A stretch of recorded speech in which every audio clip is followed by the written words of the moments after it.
then I moved back home to Jacksonville, Florida, where I've been working as a medical scribe at a psychiatric hospital at UF Health. This July, I am happy that I will be attending GleeCom in Bradenton, Florida. And in addition to being a scribe, I also volunteer for Crisis Text Line. So that's a little bit about me. So I guess we are kind of qualified to tell you about the process. So don't worry, we got the answers to your questions. So just to give you a little overview of the application timeline, right now where you're at is we will be preparing for the primary application. So at this point, you should have drafts of your experience list, personal statement, get your letters of recommendation, and all that good stuff. May, you're going to submit your primary application. We'll have the dates laid out for you there. And after you submit your application, in June, you're going to start pre-writing your secondaries, and we'll talk about how you can access the prompts before actually receiving them from the schools as well. After you submit your secondaries, about June to September, that's probably the worst part, is the anticipation of waiting for interviews. So around September to April, you will have interview season. Now, interviews can be as early of June of this year, or it can be as late as June of the following year. So it really depends. And around April to September of next year, you will kind of figure out next steps and go through the matriculation process, which is where Ashley and I are right now.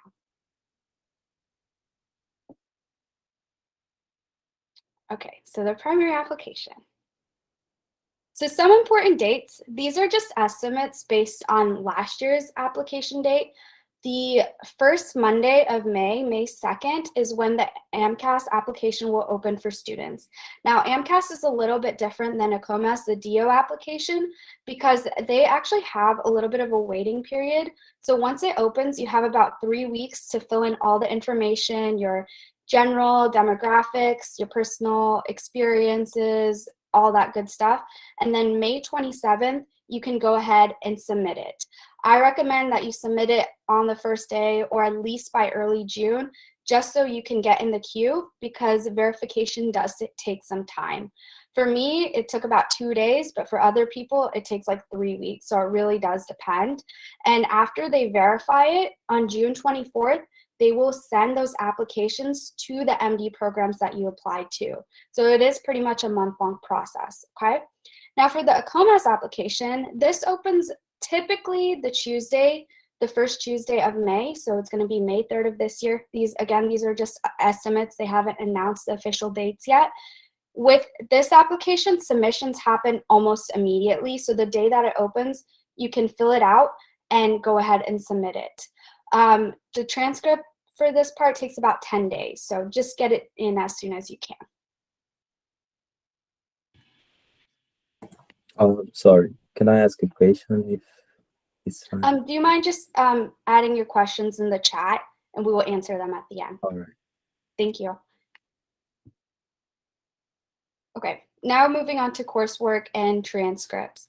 Transcripts, they will accept paper or electronic copies. These will be sent from your university, or if you went to a community college, you also want to send those transcripts as well.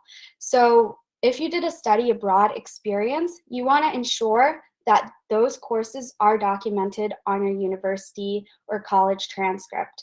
For me, I did my study abroad in Italy, so even though it was at a different university, those credits were listed on my university transcript since it was like an affiliated program. So if that's the situation for you, just make sure all your credits are in.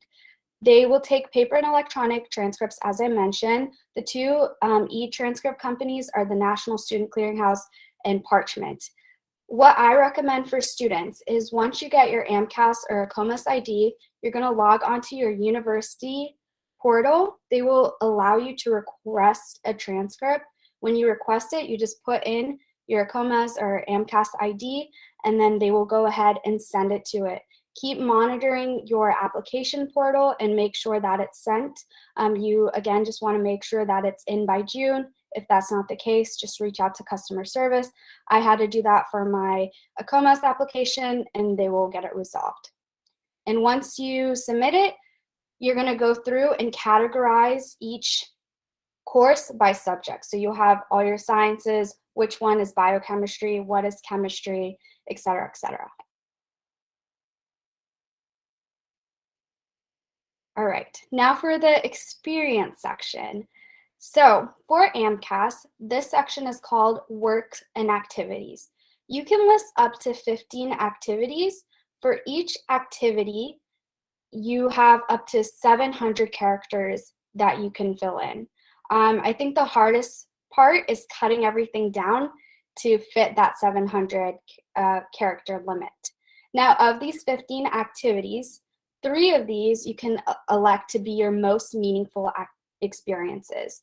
And with the most meaningful, you get an additional 1,325 characters that you can write about on top of the 700 that you already did. So it's about 2,000 for those most meaningful.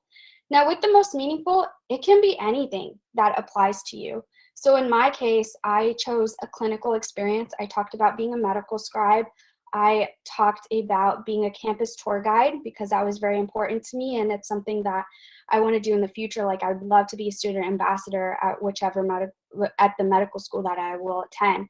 The third thing that I talked about was Bulls for Kids, which is our dance marathon. I'm not sure if any of you have heard of it, but we basically have a 12-hour annual event where we raise money for Shriners Hospital. So those were just what was meaningful for me, and it's different for each applicant, and you want to make sure that that really shines through and comes across as genuine. So that's Amcas. Now for Ecommerce, the experience section is kind of 2 different things. You have experiences and achievements, but there's no limit. You can write more than 15. So with my Amcas application, what I did was I grouped all my shadowing together, all my hobbies, all my awards in like one activity list. But for Ecommerce, I separated each one so I had more space because you get about 600 characters. And then you get up to 5 achievements. So those are the 2 differences in the application. And one thing that I want to point out for the experience is what's really important is there's a difference between description and storytelling. So you really want to come across and understand, like, how did this impact you? It's very easy. For instance, since I was a medical scribe, I'll talk about that. I could just list all the duties I did. I documented patient care. I followed the physician around. That's so many pre-meds are probably scribes. You need to be able to tell what makes you different. Like, what did you learn from this experience? So I talked about like a patient interaction and how that impacted me. So just some examples, you're going to have clinical experiences, non-clinical experiences. There's going to be paid employment, volunteer activities, leadership. There are different categories that you can fall into. So these are just a couple of examples, but we can move on to the next slide.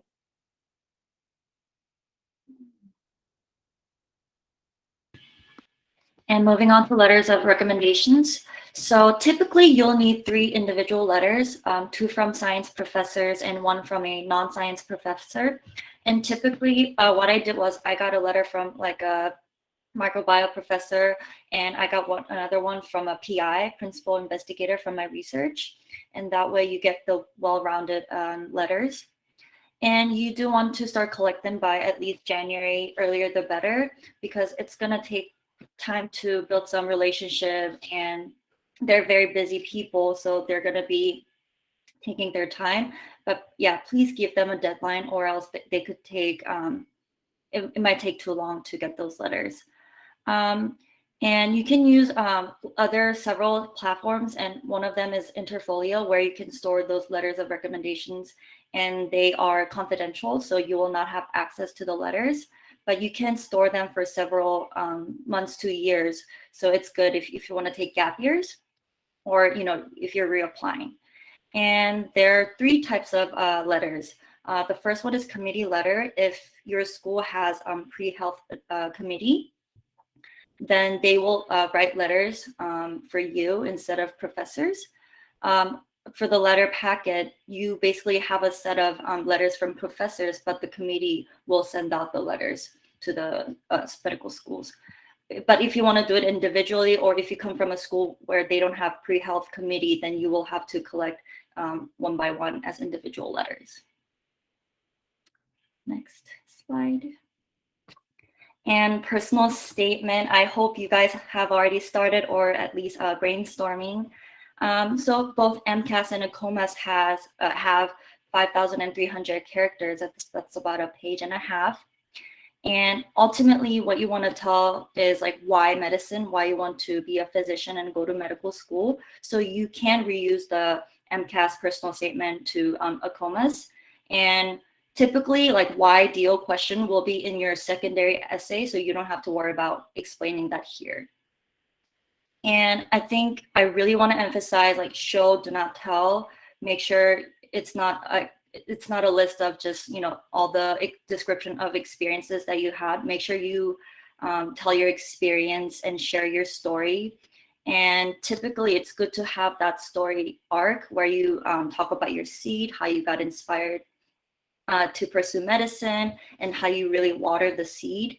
Talk about those clinical volunteers, all the patient interactions that you had and how it impacted you, and as well as how you impacted them. And then, you know, and then why you came to the conclusion that you want to pursue medicine, because there's so many other healthcare roles that you can help people and still, you know, combine science and medicine.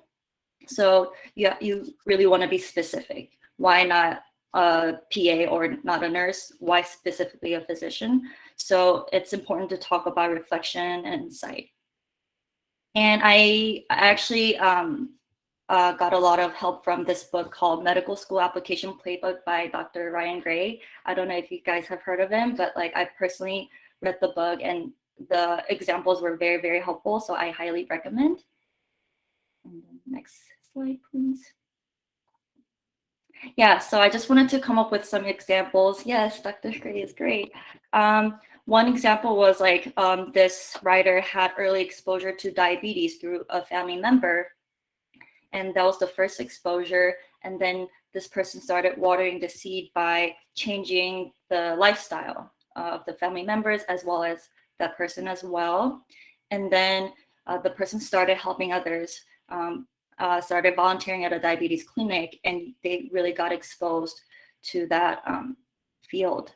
And then eventually, like the applicant came to conclusion, I want to pursue medicine because I want to communicate the role of proper exercise and nutrition, but with knowledge in science and medicine as a physician.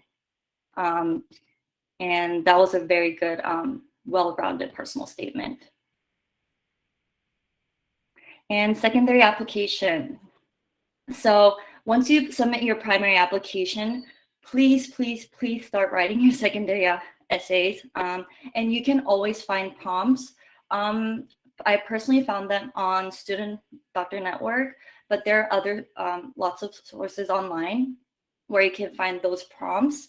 And the reason why I highly recommend writing them is like you will get your secondary applications like from like 20 schools, 30 schools, how many schools you have applied, like mostly all at once, and you'll be really, really overwhelmed.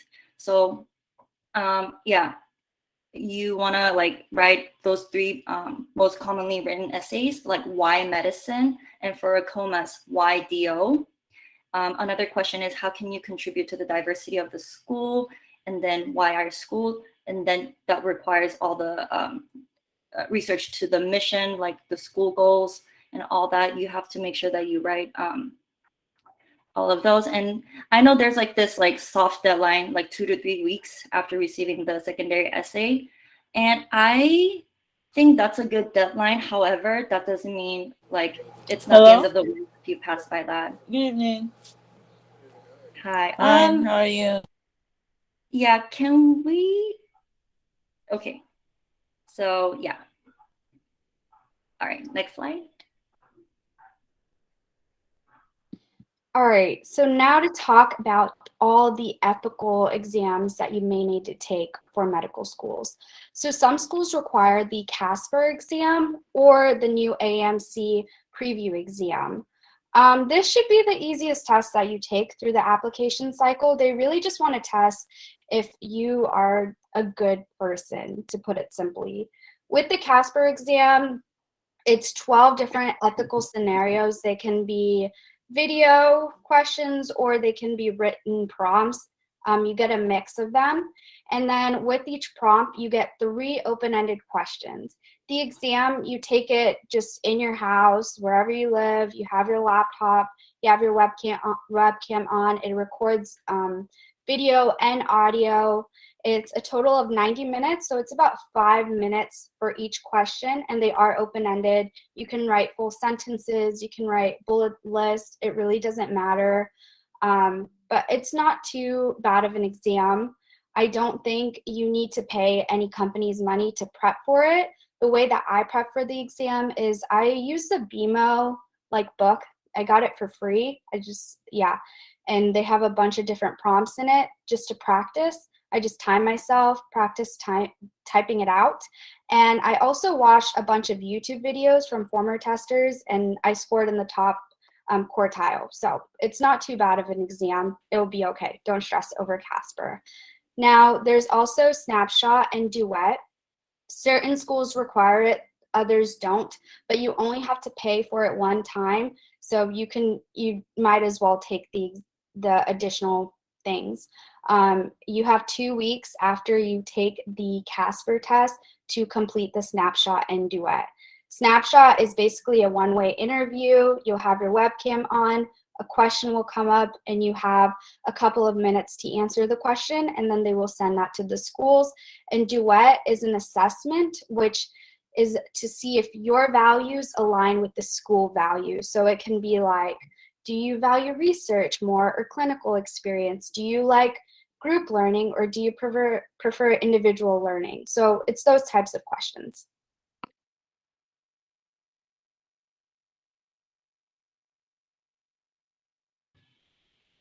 Okay, and then interviews. If you get invited for your interviews, it's usually between after you submit your secondaries. It's early as 3 weeks to several months after. And there are several types of interviews. The most common one is traditional interview, where you have a one-to-one conversation with the interviewer, about 30 minutes. And basically it's like Q&A, where they ask you questions like why medicine, why this school. So it's good to go over your application before you have the interview. And sometimes you will have multiple panels. So you will have multiple interviewers. Mostly it's like a professor or their medical student. And from my experience, they were very casual and conversational, and they were not intimidating. So you guys don't have to worry about it. Another type is multiple minute interview, MMI, where they have multiple stations, and each station has ethical scenarios, and you will read the prompt, and you have 3 to 5 minutes to answer the question and tell them how you're going to behave in certain scenarios. And interviews could be either open or closed, which means the interviewer has access to your application or not.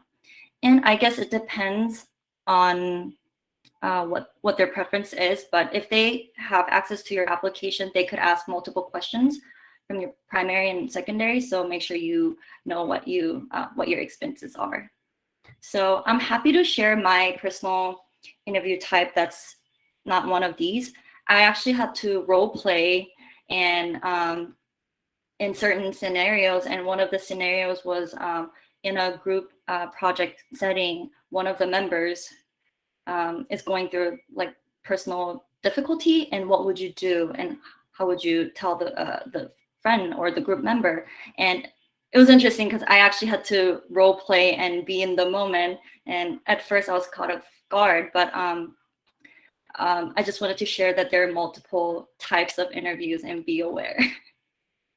And Shri also has another story to share. Yes, so this cycle, I have done 3 interviews so far, and they really can be at any point. Like my first interview was July of last year, and then I also just had an interview in March, so it really varies. All of mine so far have been virtual due to COVID. I know schools are liking that virtual setting, but now that restrictions are lessening, maybe around this cycle, they might have more in-person experiences. All of mine were traditional. My interview experience for LeComm was a little bit strange. It wasn't with a person. It was a one-way interview. So it was 5 different questions that popped up, and I just had to record my response. And then later we had an interview day type of thing, which was really cool. So I got to meet with the admissions representative, talk to the students, and meet with other applicants, which was nice. And then I had 3 traditional interviews with faculty members, and my most recent interview was just one 30-minute interview, and it was with a faculty member and a 4th-year medical student. So each school is different. Just do a little bit of research. You can find them on Student Doctor Network, and students will actually respond with questions that they were asked, so you can prepare for them. The other thing that I want to note about interviews is, I'm sure you'll hear this a lot, but know your application. They will ask you specific questions about it if it is open file. So yeah. Oh, one more thing, send thank you notes. Either email or Yes. send a written thank you note, mail it over. If the school accepts them, that's another big thing. Make sure you follow all the directions, but thank you notes can make a difference. Yeah, I've gotten replies, so I was surprised, but I think they appreciate that. Yeah.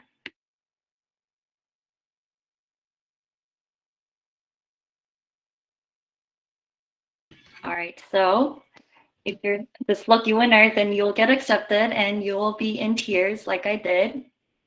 So yeah, post-interview outcomes, it could come out as early as 2 weeks after the interview, or again, it could take several months. You can either get waitlisted or you can get rejected. But what you can do is you can send updates mostly after Thanksgiving if nothing happens after the secondary application and before the interview.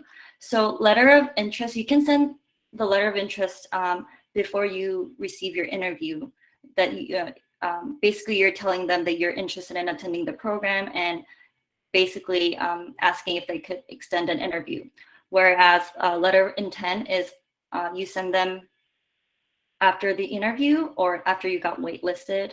You're basically telling them you are intending to attend the program once you get accepted. So those are slight differences.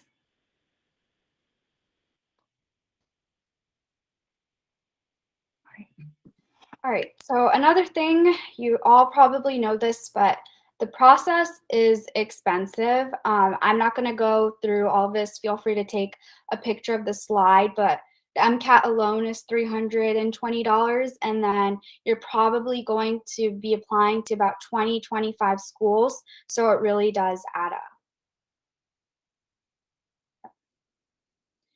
And the other thing I want to mention is, if you are eligible for the fee assistance program, take advantage of it. I believe for Amcas, you can apply to about 20 schools at no cost. The other thing that I want to mention is why DO, like why go this route?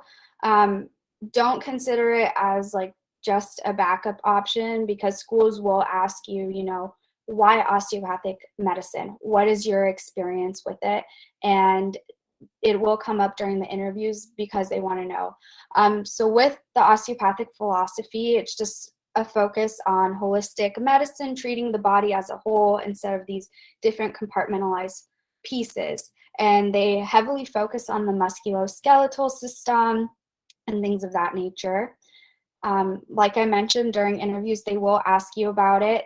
If you don't have experience with a DO physician and you are interested in going this route, you can click this link. It's a Shadow DO website. You just put in your zip code and you can find the contact information of DO physicians near you.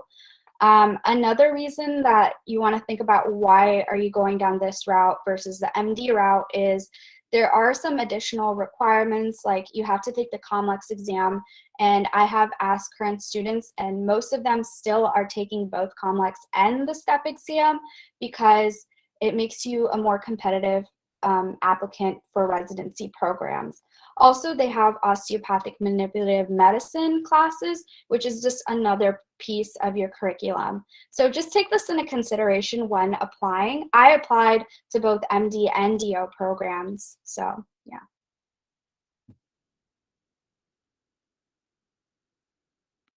All right, so what makes a competitive applicant? I think what's really important is your ability to tell your story. I've heard this, like your application should be like a coherent picture or like a painting where it tells different stories about you. And also you have to show your commitment to medicine. Those are through your experiences and actions. And make sure to share that you have learned from your experience instead of your just checking off boxes. However, I also don't want to undermine the importance of your scores and GPA, because unfortunately it is getting more competitive. And this was from the AMC statistics. If you compare the 2018 cycle to the current 2021 cycle, you can see that the cumulative GPA and the Amcas score for matriculants are slowly increasing. However, that's not the whole thing.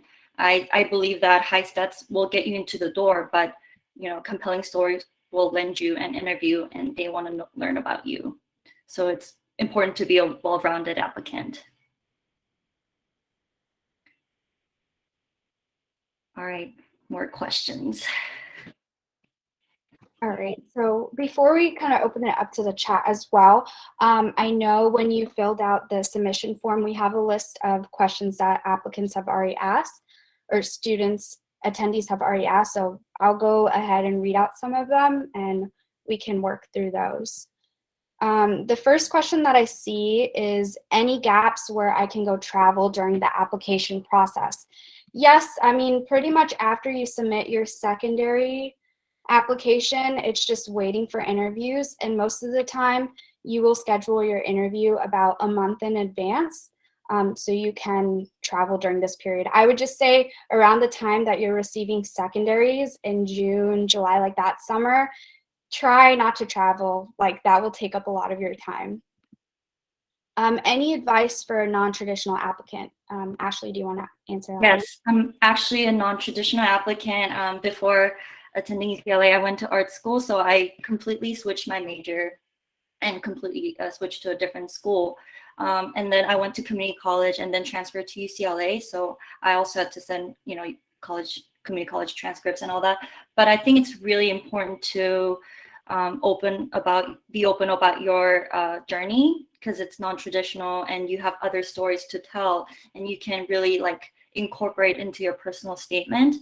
But at the same time, you have to show that you're competent and you're capable of being a medical student and later a physician. So my strategy was to have, good scores and good GPA, but at the same time, I built a lot of experiences. I did everything like leadership or clinical volunteer and all that. So I try to really prove them that even though I was behind or late, I can do all these things. So, and you can show that through your actions and your experiences. So I think that's that. Another question was, what activities can I do during the summer for medical school? I think physician shadowing is a great start, because during the summer you have a little bit more free time where you can do that. I also studied for the MCAT during my summer because I didn't have to worry about classes, and then I took it in August.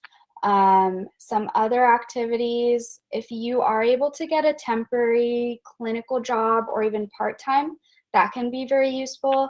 And it doesn't all have to be like pre-med related, even volunteering experiences, anything that you're interested in. Like if you want to teach music to high school students, that's a great project, and that can be something to put on your application. So as you're kind of considering, oh, what will make me a good applicant? Yes, that's important, but also consider what interests me, like what do I like to do, because you're a unique person and they want to see that in the application. And another question, should I even apply with the low GPA and no formal post-bac? So anyone can answer that. If, like I said, your GPA is not everything. And if you think your GPA is not competitive, you have to make other aspects competitive and to really cover for that, I would say. So you can either really focus on the MCAT score or really have amazing stories or experiences. And that way, I think you can stand out. Yes. I also, when it comes to GPA, I think it's important to consider your overall GPA and your science GPA, because if your science GPA is what's weighing you down, it might be a good idea to consider taking a master's in science program, and some of them even like feed into some medical schools. It's also important to look at the overall trend of your GPA. Yes. You know, some people, you know, during their freshman year, they weren't paying attention, and then they do really well overall, like in the later years. That shows that you're improving. So that could be another factor to help you. A few more questions on this list, and I'll have the medical students introduce themselves as well. Another question is it possible to submit the application when the cycle begins and then take the MCAT as late as August to send over to these schools? If this is possible, can we get more information about this? So I think the latest, personally, I think the latest you should take the MCAT is March, like just to figure out if you want to apply or not. The true latest then would be May, so then you can get the scores by June to apply. Now, if you still are looking to take the MCAT in August, it takes about a month to get your scores back, and your application won't be complete until September. Now, the other thing to consider is if you're retaking the MCAT, because if you're retaking it, then you can already apply with the score that you have and then send over your new score. So it is possible, but I just wouldn't recommend it. I think it's better to take it latest by May so you have your scores in time so you can send it out. Another solution to that problem is you can send it to one school, like you can send your primary application to one school, get it verified, take the MCAT later, and if you like your score, you can send it to other programs, or if you don't like it, you don't have to do anything. You can withdraw your application and reapply next year. But that way you're not wasting thousands of dollars by applying to 30 schools all at once. So I think that's a very good strategy. Yeah. Awesome. How many schools should I apply to? How should I decide the schools? I love this question. I think you should apply to like 20 to 25 schools, and also apply broadly. Like use AMSAR and choose DO and see which schools fit what you're looking for. So some factors that were important for me was location. I also value curriculum. Mission statement is huge. Some schools really value research. Other schools really focus on diversity. Other schools focus on underprivileged, underserved populations. So those types of things like can appeal to different people. Cost was a huge one for me as well. And also look at match rates, like which programs do they look into? They have all that listed. So if you're really interested in, for me, I'm really interested in family medicine. I'm still keeping an open mind. I could change my mind. I look for schools that match heavily into internal medicine, primary care. If you're looking at cardiology, look for that. So those things factor. And then Ashley, do you have anything to add? Yeah, absolutely. I was very similar to you. I wanted to stay near my family in Southern California, and I don't want to go out of state. So location was a huge factor. But again, does it fit me like in terms of mission statement, or because Western U is also primary care focused, and that's something what I want to do. I want to go into family medicine. So that's something I resonated with like very well. Yeah. And then the last question, and then I'll turn it over to our amazing medical students, is can you pursue an undergrad degree in Caribbean and study medicine in the US or Canada? Yes, you can pursue Caribbean medical programs.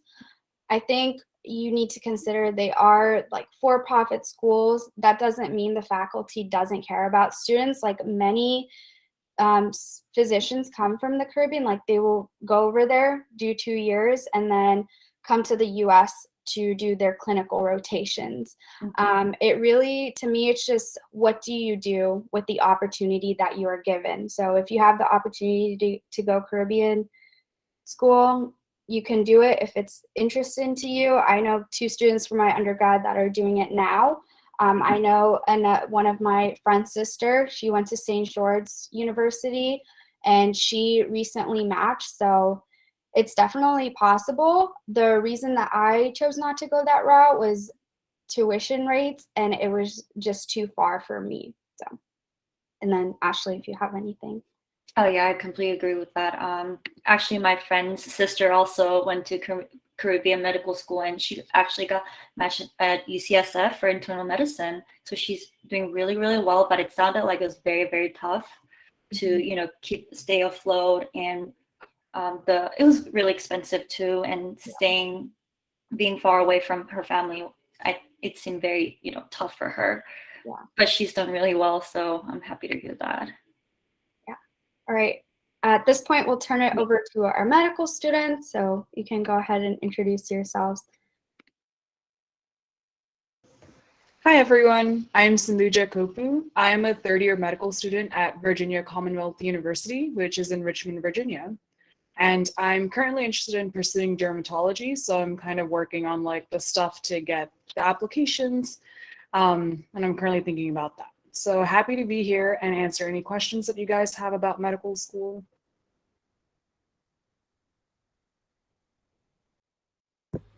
Hello, I'm Jess Raj. I'm a third year at UVA. I went to UVA for undergrad where I majored in biomedical engineering. And I just recently started my third year clinical rotations here at UVA, which I'm really enjoying thus far. I'm interested in pediatrics and also a variety of other specialties, including orthopedics. So happy to answer any questions you guys have. Hi, I'm Danny. I am a fourth year at UVA, and I haven't met Jasraj before, so hi, it's nice to meet you. I am probably most interested in oncology, and I actually went to VCU for undergrad, so happy to answer any questions. Hi everyone, my name is Sunny, and I'm a first year medical student at the University of Toronto in Canada. In terms of my interest, I still early, but I would say internal med right now. Awesome. Well, thank you guys so much for taking time out of your busy schedule to join us. To start off, for the first question, I think it'd be just great to hear your input, how is the transition from going to undergraduate or your gap year and then going into medical school.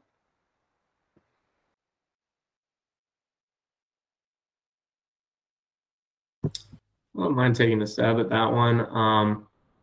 I actually, doctor came and spoke with us during my last year of undergrad and told me that in some ways med school was easier than undergrad, which I thought he was crazy to say that, but I actually think that med school was easier than, at least the first couple of years of med school has been easier than undergrad because you're just so inundated with a million assignments and tests that you have to juggle on your plate in undergrad at any given time. So I think it is a little bit more focused. It's more like elementary school really than college or any other school that you've experienced thus far in terms of everybody's learning the same thing.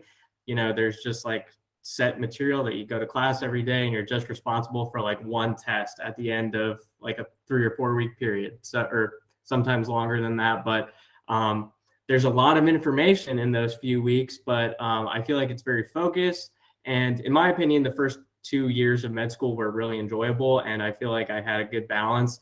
That being said, going into the clinicals, I found it's a little bit more challenging just because you have to get used to working every day on top of also studying for tests. So it's you're doing 2 things, but as long as if you did well in undergrad, which I'm sure all of you have, thinking about applying to med school, then I think you'll find it to be a very seamless transition to med school and you'll get used to it. Yeah, I completely agree with everything that was said. Like Jessridge, I also did biomedical engineering in undergrad at VCU, and I thought that was a really, really challenging program. And then the first 2 years of med school, I thought were actually easier because like Jessridge was saying, my school is set up so that we only have 1 test at a time and we only do 1 block at a time. So it's easier than like balancing like 5 or 6 subjects. So I definitely thought the first 2 years of med school were easier. And again, third year is more challenging for sure because some rotations are harder than others. For example, surgery is a rotation that's very, very time consuming. And then the shelf itself is also hard. So some things like that are harder, but overall, the first 2 years for sure, med school was easier for me. In addition, something to consider and something that was important to me when choosing med schools was to see if the first 2 years were pass fail versus grades, because I feel like that definitely takes off some stress. And VCU is a pass fail, which is like a really big reason why I chose it, because in undergrad, like you're very concerned about GPA, like trying your best to like get all A's. And in med school, I felt like not having that much of a pressure was like super helpful for like my mental health and overall like the class spirit in general, because I thought our class was like very cooperative rather than like cutthroat competitive. And so that's another thing to like consider if that's important to you. Oh, and then also the question was regarding the gap year transition. Personally, I like worked as a scribe in the emergency department and I tutored for the Amcas. So I felt like it was not too hard of a transition from working to like continuing to work, because I like still worked a lot in my gap year. So I felt like the transition was pretty easy for me. Yeah, I would add it's how hard the first 2 years of medical school will be are like really influenced by where you go in terms of how the curriculum is set up. So I would agree, like if it's pass fail, it takes a lot of pressure off. UVA was nice in that, you know, every 3 weeks we'd have a test at the end of the block and you could take it at any time during the weekend. And so, you know, if you take it early, you could take the weekend off. And so that was really nice. It's different than undergrad, in my opinion, in that the studying was more consistent every day. Like in undergrad, you would have sort of spurts where you'd like cram for tests and so on. But in medical school, it's sort of like an everyday thing where you try and study more consistently, but you definitely get breaks. And I think now with step one becoming pass fail, I think that's going to be even better in terms of making those first 2 years a nice transition and not being too stressful. I echo what everyone else has said in terms of in undergrad, you get to choose your courses. Maybe you have 5 courses or 4 courses, and you sort of get to make your own schedule. But in medical school, you're sort of given the same schedule for everyone, and it's a little bit more consistent. And the added benefit is that you only have one test on one thing, opposed to 5 different tests to juggle at the same time.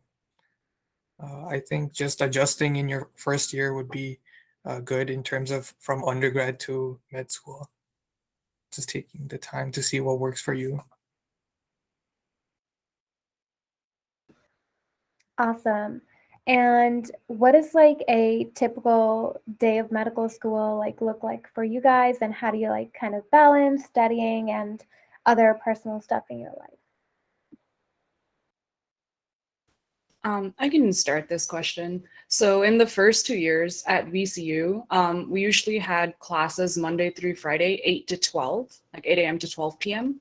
And then a couple of those days in the week, we would have like longitudinal classes. So an example of that was like practice of like, I guess, physical medicine. So we would do like the physical exams and practice that on each other. And it'd be like about like blocks. For example, like 1 week we would practice a cardio exam, and that class would take like 3 hours in that one afternoon. And that would happen like every 2 weeks. And then the next week we would have like standardized patients, and we would have to like interview the patient and do the physical exam on them and like receive feedback. So that would happen like once every 2 weeks as well.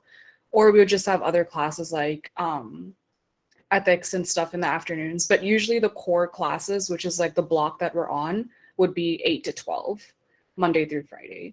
So I feel like on days that you don't have any longitudinal classes, it's very easy to like go home and get studying done for at least like a couple hours every day or more, depending on how close the exam is or how much behind you are. And then after that, it's like, it's good to, you know, go to the gym or like hang out or watch TV or whatever. So I feel like a work-life balance is definitely very, very doable in the first 2 years.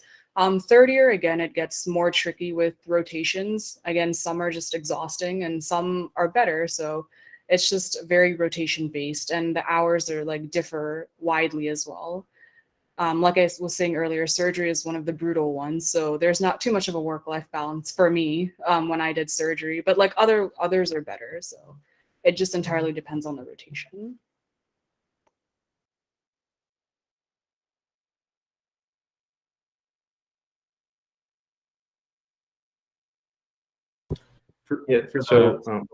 Sorry, go ahead, Danny. So yeah, I was just gonna basically say the same thing. Like first 2 years, time is more your own.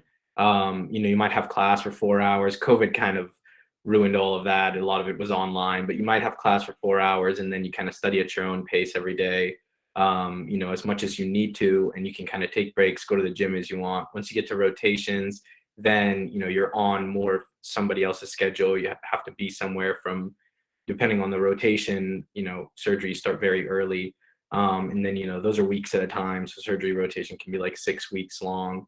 And so in the clinical years, you do a lot of switching around where, you'll kind of get comfortable with the rotation and then you got to move on to the next one and kind of start all over again. So I would say, once you make it to clinical years, don't feel so bad if you're not going to the gym as much as you would like to, because things kind of come in spurts and it'll ease up again as you get into your 4th year. So yeah.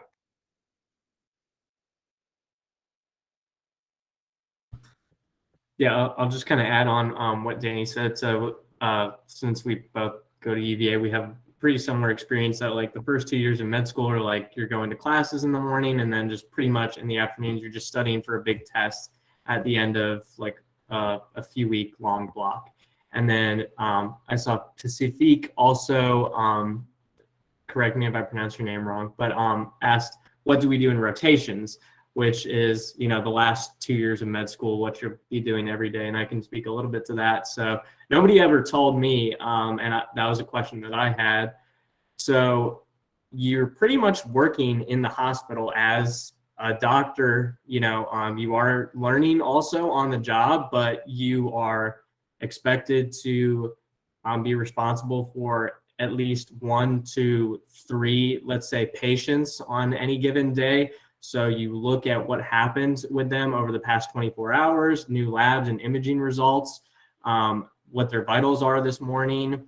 And basically you're supposed to go see them in the mornings before you guys round as a team with your attending and your residents, and do your own physical exam, and then come back and then you go on rounds with your team and you give like a full oral presentation on your patient, including like your differential diagnosis for what you think they have, your plan for what you think the next step should be in terms of diagnostic studies, treatments for them, and then the attending is ultimately the one who decides at the end of the day, and then you guys decide on a plan for that patient for the day. You write your note on your patients, which document, what's the plan that you guys decided on, and then, your residents, et cetera. And you yourself can't write orders for prescriptions, et cetera, but you can help them do that.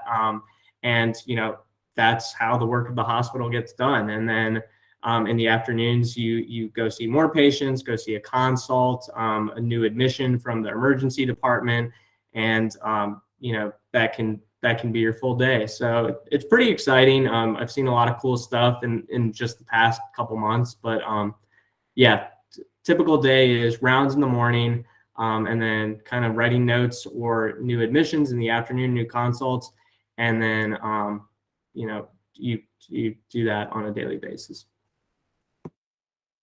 In terms of my day-to-day, it depends on school to school. For example, my school, it's specialized on a single subject for each day.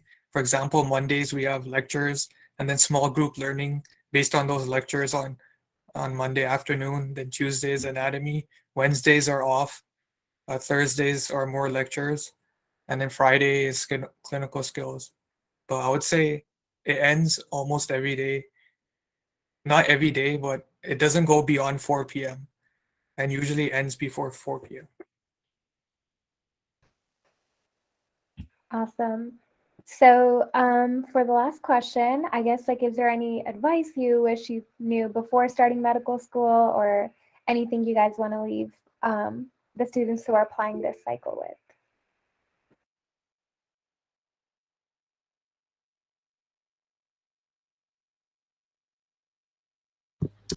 So I would just say try to apply like as early as possible in the application cycle, because I feel like that was something that I didn't do in terms of like submitting your application on the first day and then getting your secondary applications back as fast as possible, because the thing that's different about med school admissions is that like a lot of them operate on kind of like a rolling basis in terms of who they're offering interviews to. So being first really makes a difference.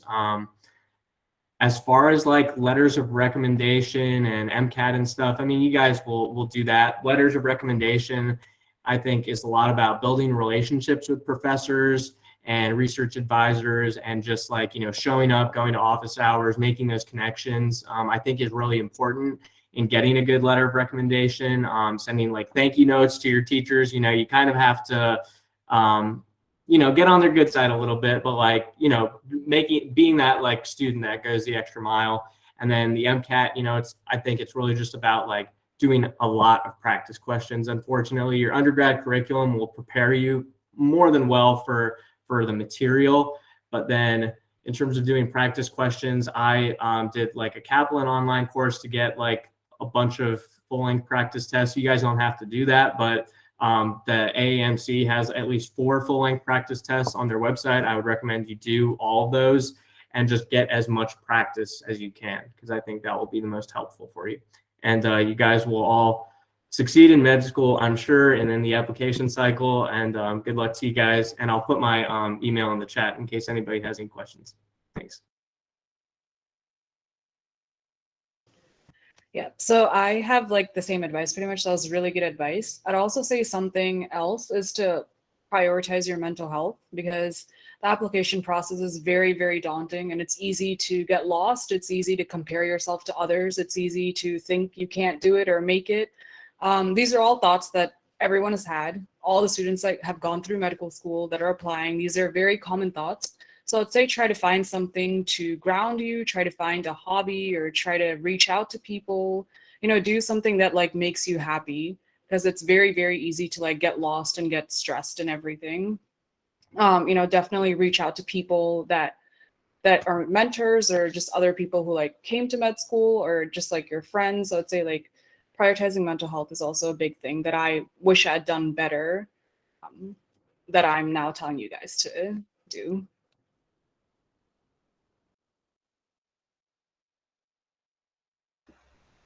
There was also another question about managing finances in medical school, if anyone is able to touch on that.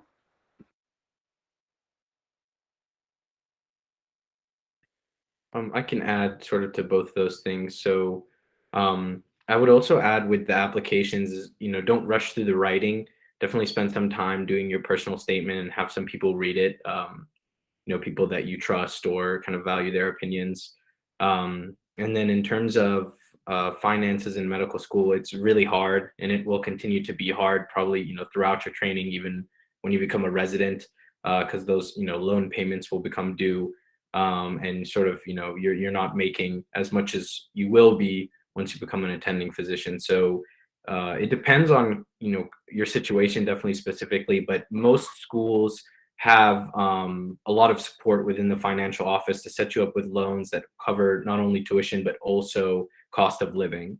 And so I have a lot of friends and classmates who, you know, it's hard at times, but for the most part they're taken care of. So I wouldn't worry too much about it, but it definitely can be challenging, and it's sort of something that you figure out as you go along.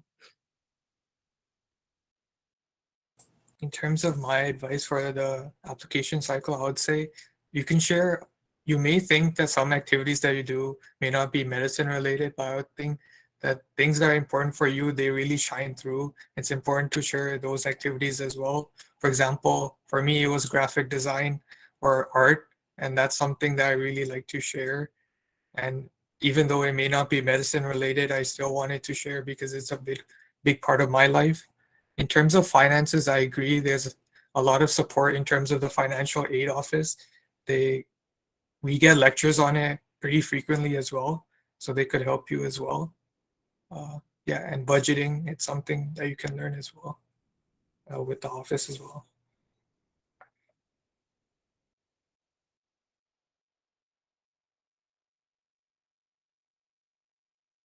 Okay, awesome. Thank you so much for all of our speakers today and just coming out and sharing all of your wealth of knowledge and experiences. I think it was really helpful for all of our students. And if you guys have any other questions, feel free to send us an email, and this is our website. And we'll be sending out the recording and slides later tonight.